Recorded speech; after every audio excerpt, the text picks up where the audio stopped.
understand what he's saying now.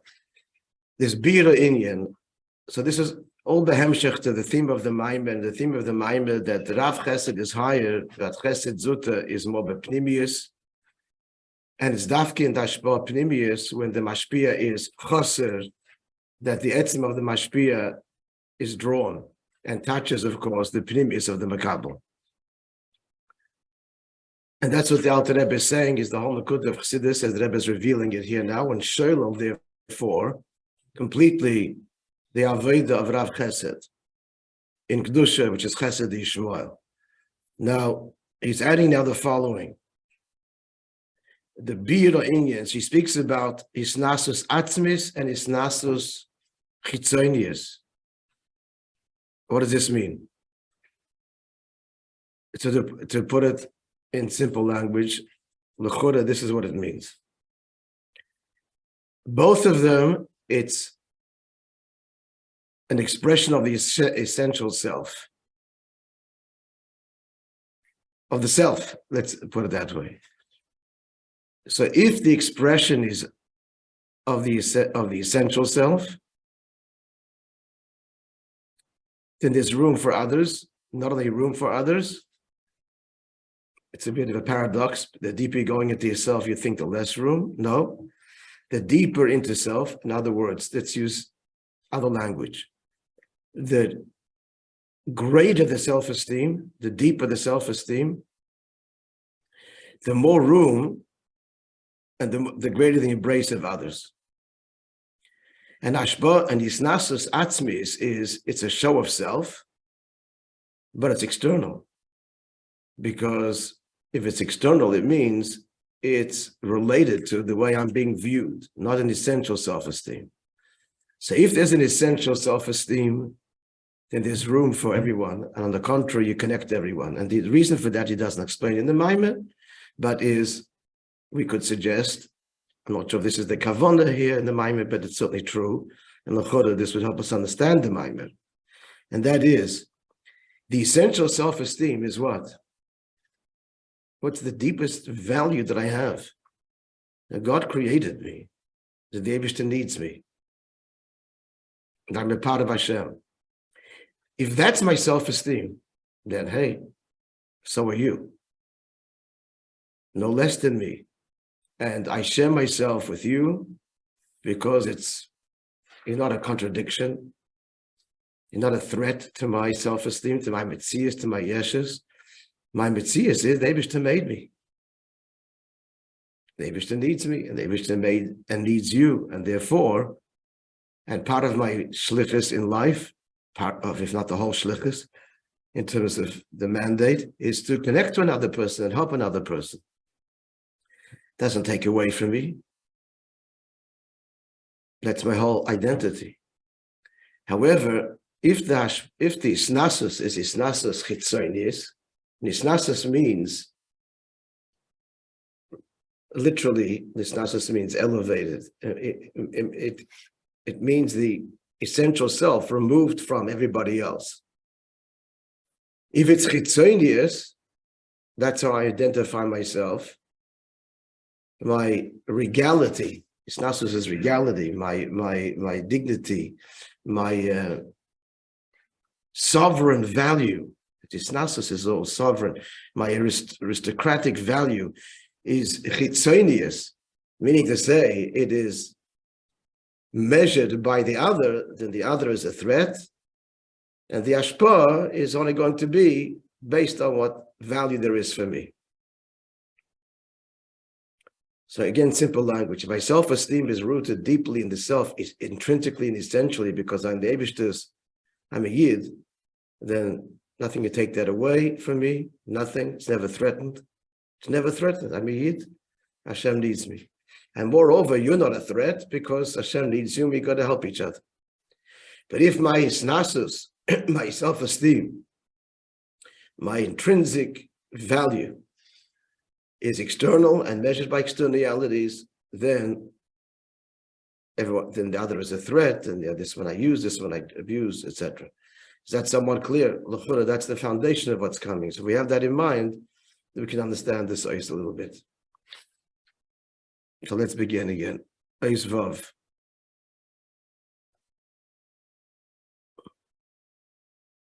If I say a word in Hebrew that's not translated, you don't know what it means, please stop me.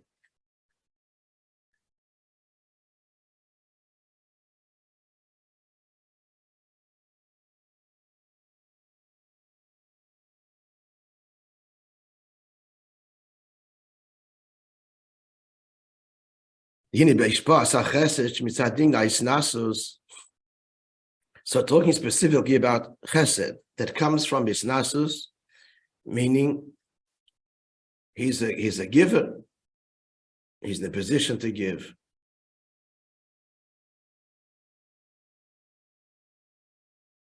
Implied here also is that he knows he has something the other person doesn't have. Isnasus. It's also elevation. But again, Bachlal Hisnasus means, and it all points to one's intrinsic state. So Yeshna Bezi Fani Mashba Sachesesh Mitzad Hisnasus Atzmis. If the chesed is coming from an essential, self-contained, I am valuable because I am a Yid. Hisnasus Atzmis, essential, intrinsic. Not that my value, my sovereign value is because of something else. That's one way. And then and then he's relating, he's giving. That's all part of his self-esteem. But the self-esteem is a chitzonius dikir one. His self-esteem is measured by the way others view him. So what's going to be the difference?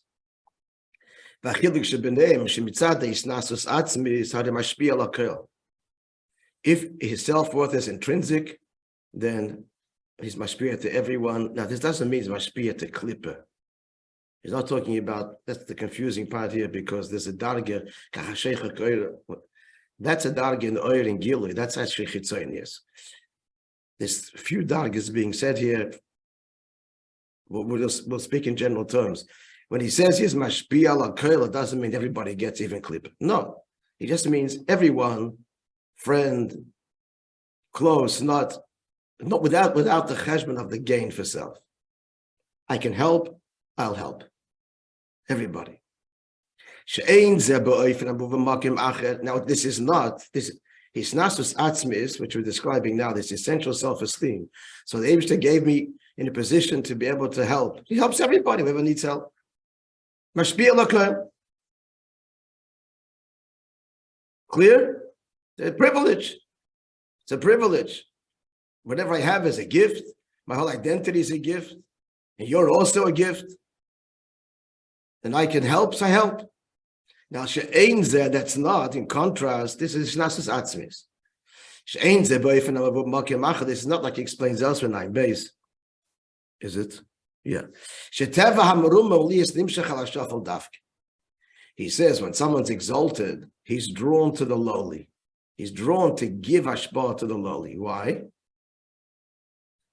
Because that accentuates his own exaltedness. And he has, and he's benevolent, he's going to help even the lowly person. Because that's a great demonstration of how his chesed, look, he gives even the lowly. And not only that, it's the lowly person that contrasts his great, his elevated, wealthy, whatever it is, whatever the context is, state. The lowly person is one that makes him look so good. So he gives to the lowly person. It's an act of benevolence. He's the big Baal Chesed. And he seeks out dafka, the biggest charity, because that's where his chesed looks the best. And he gives to the most needy. Who's he going to help? He helps only a servant, not a minister. That's when it's hashpah chitzonius, because that makes his chesed look bigger. The minister doesn't need him. Someone who has. It's not that way. If it's hisnasus atzmis, wherever he can help, he can help. It's a different kind of help that the minister needs, and it's not going to get publicity. It's behind closed doors, whatever it is. But if he can help the cause on that level, he helps the cause on that level. We help with chesed, actually giving the dollar and whatever, it's a give there too. I'm just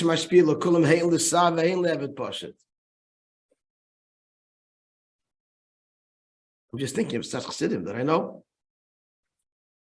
Behind the scenes help, in the front of the scenes, it doesn't matter. Wherever it's required, wherever he's able, he's there. Behind the shesibis hashpah asar. So meaning to say that hashpah atzmis, why is he giving? When it's hashpah chitzonius, so let's put this in the language of, this is all to be applied to Maila. Hashpah chitzonius is the darga of Rav Chesed, where everything is equal. He's this very wealthy man. Everybody is equal. In his estimation, no one comes to his greatness. That's hashpah chitzonius. So the Sa'at not tefes makim and the Eved is not tefes makim. So why is he giving to the Eved? Because his chesed is demonstratively greater when it's given to the Eved. But the Emes doesn't need the tefes makim beim. Tefes makim mean a really important thing per se. It's not about them, it's about his chesed. Elagam, but when it's hashpah atzmis, it's not that way. Elagam yimayat tefes makim etzloi. Hashpah atzmis is that the Sar is in his world. If he's in his world, then it's somewhat of a threat. He's tefes makim. Why is he going there? He's not going to get glory there. If someone's in his world, he gets glory dafkin the Evet Pashat and the poor person. Nonetheless, if it's hashpah atzmis, it's not Kabbalah, he's mashpia. But tam hadavar hu. So he says like this: the reason sheliyoyse bisnasus atzmis, because it's an essential self-esteem. Let's use that language. Isnasus, exaltedness. Hadipol yom heim bispashtos. Everything is a state of expression, which means putting words into the mind. I know, but trying to understand it. What does it mean calling him bispashtos? Everything he has, he gives. Therefore, he gives to everyone, and he's not threatened by them, and it's not there's no agenda. You get to gain more here, gain less there. That's if it's hashpah chitzonius, there's an agenda.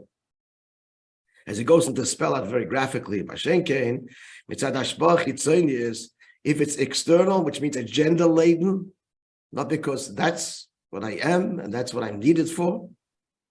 It's nasus. Then so then it's going to be to the shuffle, because that speaks to and addresses his chesed more. Now he says that and even if he's going to give to someone who's in an elevated position, doesn't need it so much. It's only because he doesn't care to. But if the Sar is someone that is a bit of a competition to his world, that's what tefes makim means. He literally has place.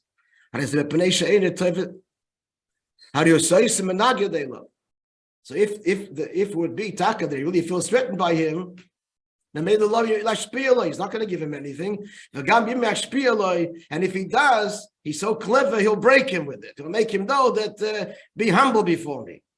If he's going to give to someone who is somewhat in his orbit and somewhat a threat, he'll make sure that he gives it in such a way that the guy knows that he owes it to him, and it'll give it to him in a way that humiliates him in some way.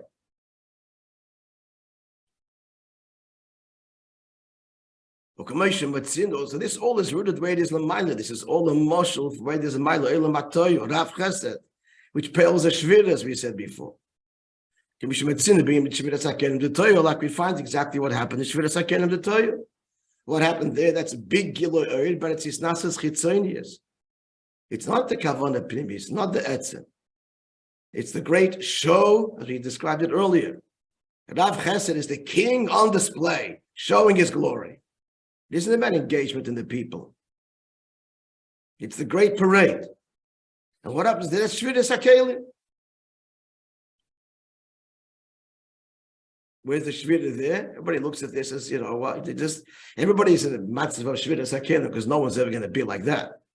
So everybody's crushed to some degree by this grandeur. So what Shviras HaKelim the Toyo Shemitzad Gilu Yo'eris Merubim the Toyo, because of the tremendous revelation that is what Toyo is. Sheim B'Pchinas Isnasus Chitzonius. Again, this is not revelation in order to carry out a kavanah. By divine, so why is God doing it? Because by divine design, it was explained, there has to be the Elyon before there can be a Tachten. So first there has to be the Giloy of Ribuy Oir, where Kalim and otherness is insignificant. And then comes the big news, but you know what, I do want to get involved in your world, and you are everything. But that has to be only as an appreciation of how small we are, and then the big chiddush, and he wants to get involved in our world, and he's avid, he craves that. But first has to be the Toyo, Bull, garnished, Shvira, limitation, finitude. So, what is the Toyo is again the display, the agenda. The agenda is to display his might, his power. So that causes Nasa Shviras HaKelim. It's the great revelation that causes the Keli, which is finite and porous, the porosity of the Keli, to be imploded. Imploded means to just lose significance. Come this battle, nullified in the face of the great Gilui. What's the motion for that? If he gives over something that is not the makabel, the student cannot receive, the concept is too great. So it just confuses him and shatters him and alienates him. In the worst case, alienates. So the kid gives up on learning because he couldn't understand it. Not for me. It's called learned helplessness. It's a thing that many of our children suffer from. And the learned helplessness counts because it was not communicated the kelim from the get-go. This is a big chachma to be able to to be able to teach the child. Not every kids think differently. There's different kinds of seichel. And it's so important in the early formative years that the kid should not say, "This is not for me." Which I don't tell you how many percentage of kids say that because it was slated for yadach. That's the shvira. And I don't have to tell you the terrible pain. For the rest of like sitting in the classroom for years and years and years and just not for me. Broken.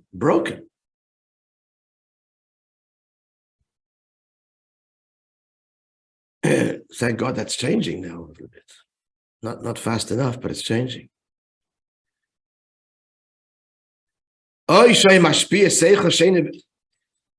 Yeah. If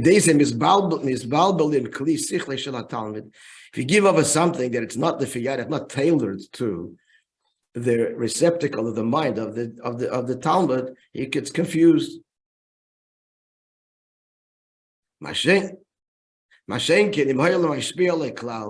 So he's much better if he didn't give anything at all.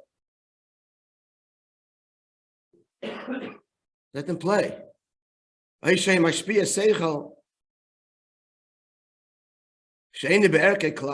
Or his better would be give something over that's machlal their world. That's not what you're talking about. Nobody does. Okay, it doesn't break them. It doesn't shatter their self-esteem if you're talking gibberish. But if you're talking, that's a little bit they do understand, and it said that's what breaks them. If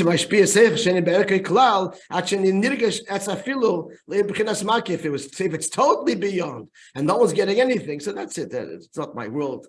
I don't get broken from it because he didn't teach anything. Then you wouldn't confuse him. The problem is you're giving something he does understand a little bit, but it's not the fiyadach, and that breaks him. That's toyu. The toyu in keli mu'atim. There is some keli, there is some grass, there is some shards, but it's not internalized, not understood, and shattered. This is all mitzadis nasus chitzonius. And well, again, the definition of nasus chitzonius means I'm being defined by the way I'm being viewed. And there's an agenda to my revelation, and therefore I give where it suits me, and I give where it doesn't suit me, I don't give. And if I do give, I'm going to make sure they know that I'm the giver. Then it'll suit me. So if he's going to give, you got to know I'm the giver and you're the receiver. But if it's isnasis atzmis, Atzis means essential self-esteem that's not based on you. It's because God made me, and that God made you, and you're just as valuable as me. And I have something that I can help you in, whether you're an Eved or a Sa, whatever it is, it's my pleasure. That's his Nasas Atzmis. That's Achas. Now continue. You have somewhat clear, friend. So what comes out from here, l'chayre, is a little bit different than we usually understand. Over here, and I'm just asking, is it comes out that the reason that there was shvir sekalim in Tayu, not because the kalim weren't big, it's because the air was too great. Because traditionally we learn that Tayu, the reason there was shvir sekalim was because the kalim, there were iris merubim, but the kalim, the emphasis over here is because the iris were gedolim, not mitzad the kalim. Yeah, okay. I'm not sure you looked before. Likewise, bechlal. Yeah, go ahead. I tell you what, maybe you mean to say this, that bechlal, if you read it superficially, it sounds like this. In Toyu, this is the lashon that it says in Kabbalah. It's Chaim. The Toyu is oides merubim kelim ba'atim, meaning great lights and small vessels, so the vessels shattered. And in Tikkun, it's oides mu'atim and kelim merubim. So it just sounds like the problem is the kelim. There was too small in Toyu, and in Tikkun the bigger. The vart is not there because the oil is so great. That's why the keli is small there. Because there's the gilui, it's a gilui of blig. The emphasis is on the mashpia over here. It's a bligvul revelation to begin with that no keli is a keli for. Keli means gvul. That the whole notion of gvul is shattered. The whole notion of gvul is shattered. And tikkun is the kavan the previous. No, the kavan is dafka, not to shatter gvul, but to permeate. Why was the Toyo upstairs? Pardon? The Toyo, they're written, but the one that we know Toyo upstairs. So it's according to what we're just like, no, it's bad. That one, because you didn't care about the. And as we explained, that's part of the kavan elyon, because they cannot be at diribetachtonim without an elyon. And an elyon means that a keli is insignificant, gvul is insignificant. That's the definition of elyon. Toyo creates the matzav of elyon. And then comes the matzav of tachton, and the big news that you're the kavanah. In Toyo, if that's where it started and end, it would be that the kavanah, the divine intent, is a display of his infinitude in the face of which all else is insignificant. That's the beginning and end of the story. That's what Toyo is stating. And that's what Eibishter wants to be stated. The first should be recognized the union of Giloi and Oyer and Elyon, and then create a Tachten that is distant, that is Gaguyim and longing to want to be close, to want to reach those Oyers the Toyu, which is where you're revealed undisguised, because here you're revealed in a compromised way. And then comes the Kavanah, but that's what Eibishter wants us to be part of your world. And in being part of your world, he's actually invested more than he is in the Bligvul of Oyers the Toyu. That's the whole kavanah of Yoina in one sentence, as he explains here. Bemis every mind in one way or another. So if we take the lesson first, you got to break something, and then you. It works this way in everything. This works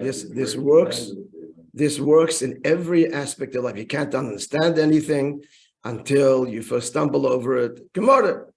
Anything in life first comes through a setback of some kind or another and a struggle.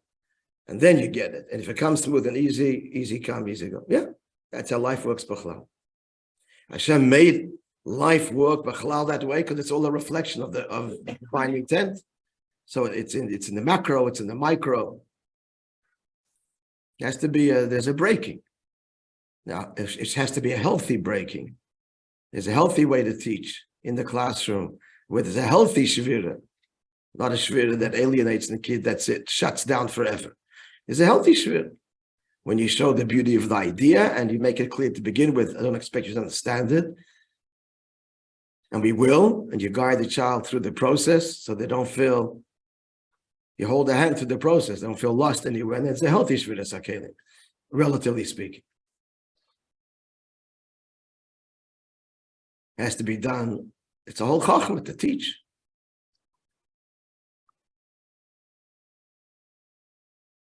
And even that is only later on in the process of learning, it's not the early years. Early years, a child is no shviras hakelim, it's weaned and given mamish, what's required very carefully.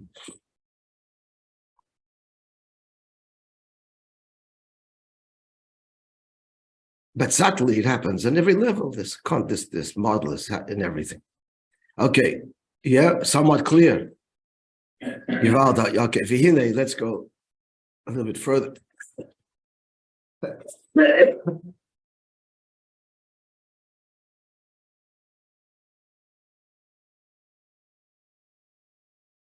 So now tying it all into the beginning of the Maimer, what the Alter Rebbe is saying, he's being shoylo chesed Yishmael. Before the Maimer, before this Maimer, one of the many chidushim of the Maimer, Alter Rebbe speaks about Yishmael, he means clipper, Yishmael the clipper, finished. Don't be like Yishmael the clipper, the more he gets, the more arrogant.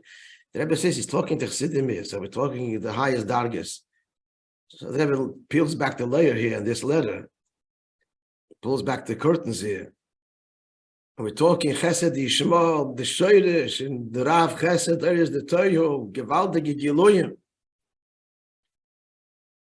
So he goes on to say, if in Bishviras HaKerem, the Toyo, Nimshap Chesed Yishmael, that's where Yishmael comes from, Rav Chesed. Bishviras HaKerem. Chin Ashpas HaChesed, Shimshad HaYeshes. Why is the Mashpia giving? Hey, to show off his yeshes, and that feeds the yeshes of Yishmael. Hey, bechabitl. Now let's read a bit further. We have to understand this clearer, because before he said, when he's mashpi in such a way, he breaks the mekabel, he humbles him. So we have to understand the yeshes of Yishmael, but read a bit further. First, what are you going to give? You're only giving Moishe, we learned earlier, means the extra. He's not giving his pnimis, he's giving the extra, which he can afford to give. Extra means here the makif, it's the makif.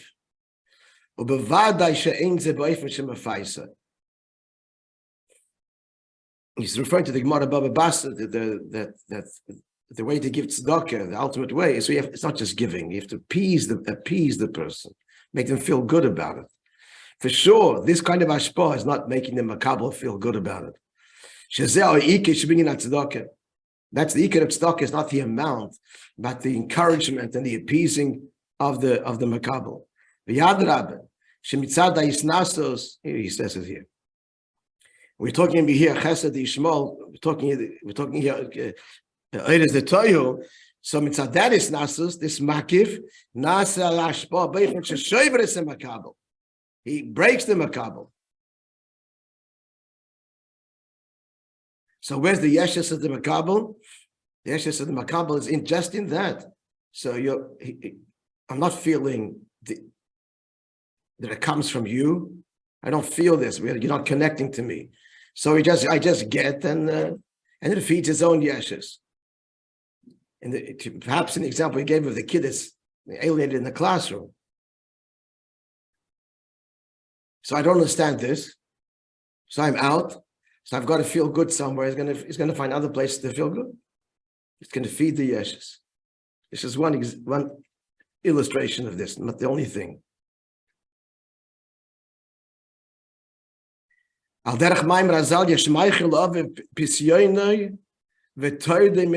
person could give his father, pisyonim means the biggest luxuries, and yet he removes him from the world because he gives it in a way where he humiliates his father in giving it.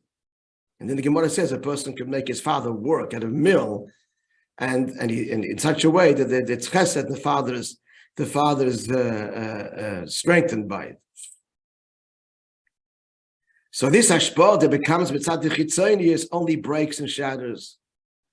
And it's all yeshes. It's yeshes inside the mashpia. He's showing his stuff, and it ends up fueling the yeshes of the makabel, because makabel doesn't feel the bittul to the source, because the source is not, the mashpia is not invested in him, and it just feeds his own yeshes. I received. He's got the moises. Okay, it's not the model of the student in the classroom. That's the shvira part. But here is that Yishmael is getting from this dark where light and dark is equal. He's getting from moises. So he's just gorgeous on it. There's no investure of the mashpia. There's no bittul. So it just engenders greater and greater yeshes. Okay, we'll stop here to be continued.